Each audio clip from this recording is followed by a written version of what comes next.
L'autre matin, quand il se réveilla, l'ami Toussaint fut frappé de stupeur en découvrant que son jardin, pendant la nuit, avait été violemment piétiné.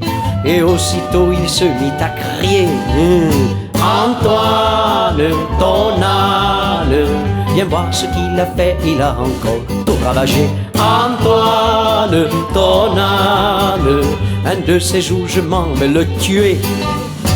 Agrippé au volant de sa voiture, l'ami Doumer pestait déjà contre tous ces tournants bien trop nombreux, quand soudain apparut dans un détour bien arrêté notre âne perdu dans des rêves bleus. Antoine, ton âne, a failli encore une fois de plus me faire tuer. Antoine, ton âne, un de ces jours je m'en vais l'écraser. En plein mois de juillet, l'on descendit jusqu'à Calvi. Nullement apeuré, il fit un bel embouteillage.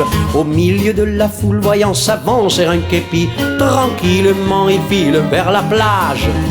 Antoine, ton âne, tu devrais l'enfermer à clé car la maréchaussée. Antoine, ton âne, un jour elle pourrait bien te l'arrêter. Mais à force de faire parler de lui, notre animal attira l'attention de tous les gens, c'était normal. Dans toute la région, il devint vite une vedette. Plus que jamais, il n'en fait qu'à sa tête. Antoine, ton âne, un de ces jours, tu devrais lui faire du cinéma. Antoine, ton âne, de tous les ânes, il est vraiment le roi. De tous les ânes, il est vraiment le roi. De tous les ânes, il est vraiment le roi. Sumero, concha di.